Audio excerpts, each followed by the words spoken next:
What's going on, everybody? This your boy Black Otaku with another video for you guys. And in case you read the title, yes, I'm going to be talking about this. And it needs to be freaking said. It needs to be freaking said. Look, I ain't got nothing against this new Velma series or anything or whatever. But honestly, dude, no one really asked for this. No one really asked for this. And I see that these freaking companies and these studios or whatever, the media keep trying to poke fun at the people that get all mad and upset and bent out of shape. You know, that doesn't benefit your show. It doesn't make your show any better. If anything, you're literally just confirming everything that they think. You know, trying to troll the trolls does not always work. Look at She-Hulk. The show is complete garbage because it decided, let's troll the trolls, which is the stupidest thing you could possibly do. Just stick to what you're good at, or what you used to be good at. Write a fucking story and blow everyone's minds with it. Because I'm starting to see I'm seeing Marvel the thing is, Marvel's going the way of the supernova. Explodes passionately and brightly for all the galaxy to see, and everybody's amazed by how beautiful it is. It starts to slowly fade and dim out. And then, like a match. Come on, man. Seriously.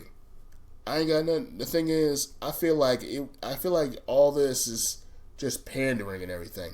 I ain't got nothing against the creators and the people of this, but y'all need to understand something. Instead of changing stuff that's already existing, I know representation is important and everything, but let's just do it. Just make new characters. It's really not that hard. Personally, if you want to do a more, and here's another thing, if you want to do a more adult Scooby-Doo series, or, you know, the Mystery Incorporated or the Gang, and you want to do a more adult show, here's what you do. Here's what you do. Get the people that worked on Riverdale. It's like you get the people that worked on Riverdale and the writers of Mystery Inc. and have them collab together. Write it in a similar style to like season 1 and 2 of Riverdale, which was actually pretty good. I know a lot of people are like, Riverdale is so pretentious, but yeah, I feel like if they were to do a darker version of Scooby-Doo and the Gang, it will work in that sort of series, in that sort of way. I mean, like, the moment I saw Riverdale, and then the moment I saw Josie and the Pussycats make a reference, I was like, wait, so Josie and the Pussycats exist in this universe? Is there a certain gang of teenagers traveling the country with a talking dog in that universe? I mean, like, you made stuff like the Arrowverse work. Why not do a darker version of Scooby-Doo? Say, instead of solving, like, you know, people behind masks all the time, how about they solve actual murder cases? Make them, age them up to like 21 or 22 years old, and their campus. You know, their campus has a whole bunch of weird stuff going on throughout the whole city. Like, not just a town, not some small town, a huge city. Put it in that particular setting, and it will work. Like, the city has a whole bunch of different, like, weird shit going on. And the best way to explain how the gang met. Or maybe they all knew each other in high school, and they used to hang out, but then some crazy shit happened between them.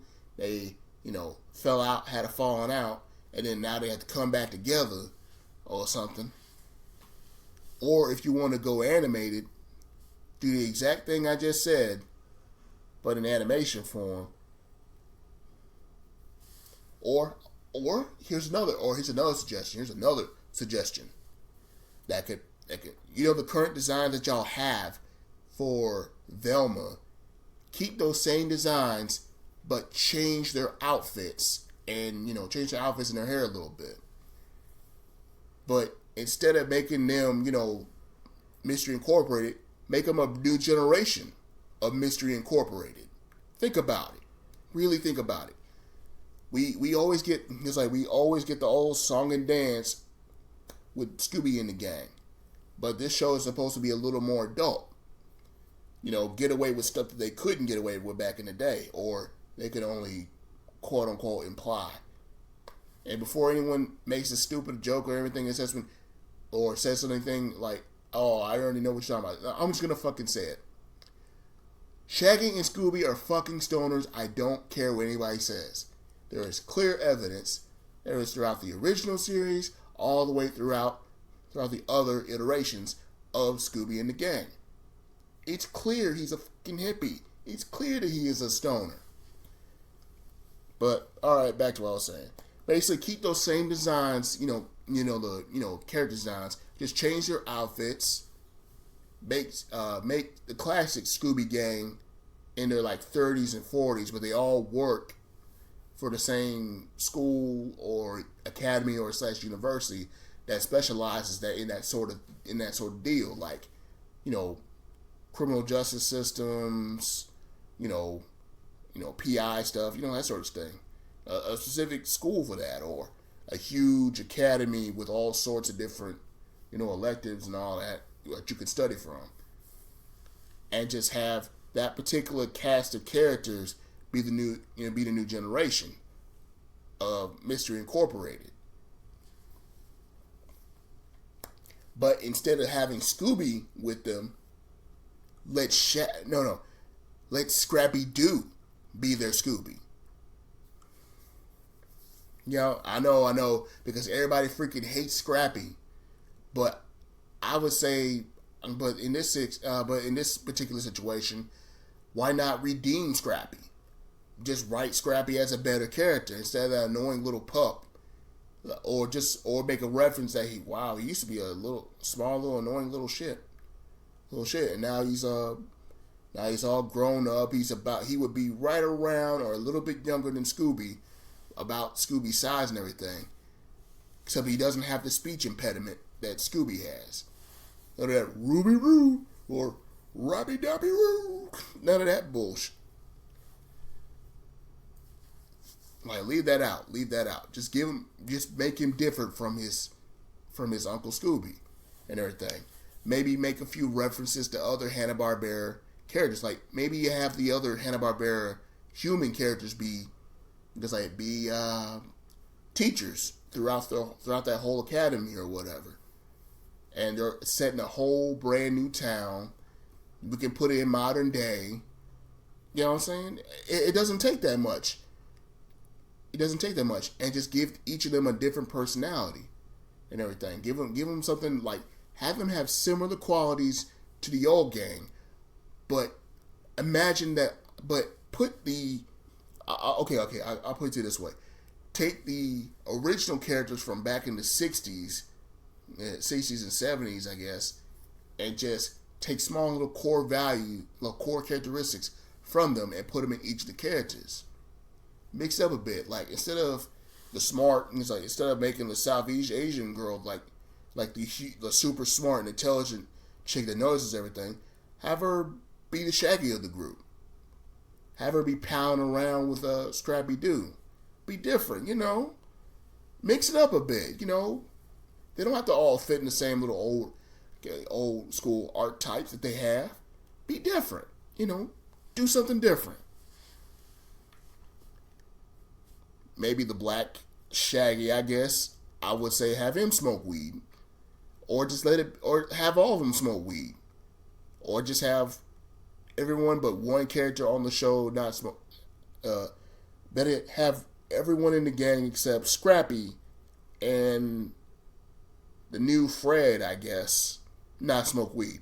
Simple.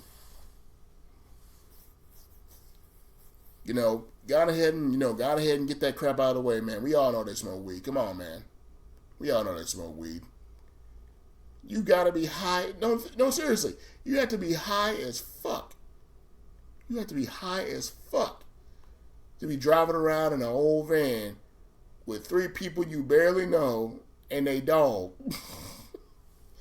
Going around solving mysteries for fucking free. I'm sorry, man. You have to be that high. I'm sorry. I don't care what anyone says. You are high as fuck if you're doing that. But I'm just saying, man. I'm just saying, though, if they want to, shake things up a bit, instead of just taking characters that we all know and love and changing their races. I know everybody's like, I know, as a black man, I understand, living in Alabama, I know representation is important and everything. But you don't have to change someone's race to, do representation. Just create whole new characters that the new generation can attach themselves to. If y'all want representation, do it that way.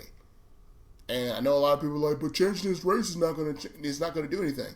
That's true. So that's true. True. But from the way it looks, it just looks like you're just pandering. Pandering, virtue signaling, whatever you want to call it. It just seems like you're just meeting that quota. Oh, we gotta have that. We gotta have the sassy black character. Oh, we gotta have the Asian character. Or we gotta have one of them gotta at least be gay. We all know one of them's gotta be at least be gay or LGBTQ or something. Personally, I feel like the Daphne Chinese or the Chinese Daphne type can be bisexual and struggles between a love triangle between the Velma and Shaggy art type characters. I don't know. Do something, man. Also enough with the whole all the men are terrible and incompetent. Fuck that. You don't have to put, that's one thing I really don't want to see. Stop pushing women up and putting men down. Y'all preach y'all want equality, then keep them both competent and sane. And very sane individuals. That's all I'm saying. It's alright to it's alright to trash one another every once in a while, but don't make it their whole fucking character to be, oh, he's a typical man, he's incompetent, he's a douchebag, he's really sexist toward women. Stop doing that. You don't need to do that. You don't need to do that. Just write good characters. That's all you have to do. If you have a problem with that, look at other successful shows, look at their writing, and do that. It's not that difficult. Everybody wants to paint everything as woke, but the truth is woke is not always what you think it is. They think woke, oh, we gotta put LGBTQ shit and race swap people. No. Woke was to bring awareness to the crazy shit that we see in our world today. That was the whole point of the woke movement. The woke movement was for people of color. I'm not trying to gatekeep. I don't mind. And there were white people on there on the woke movement showing telling us a whole bunch of stuff that we didn't know. Like, that famous park in New York that they always seem to keep references when it comes to New York. I didn't even know that used to be an African American town. I didn't know that. And to this day, when they do renovations and excavate a whole bunch of stuff to make room and do different stuff in that park for management and everything, they still find stuff like bicycles and parts of houses and stuff like that, even old toys and stuff. I didn't even know that. That was the whole point of the woke movement. But anyway, though, let me get off my soapbox and everything. But seriously, this show could fail. This show is going to fail if they don't do what they should do. If they don't do it right. If you're gonna make all these unnecessary changes, the show better be popping.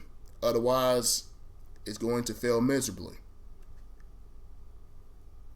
In other words, do what Rise of the Teenage Mutant Ninja Turtles did. The art style looks kind of shitty, in my personal opinion. It looks kind of shitty. Cheap. Shitty. That's what it comes off to me as. But it turns out to actually be a decent show. Turned out to be a pretty solid show.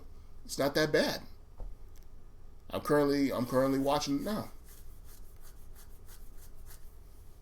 And with that, that's my opinion of this new Velma show.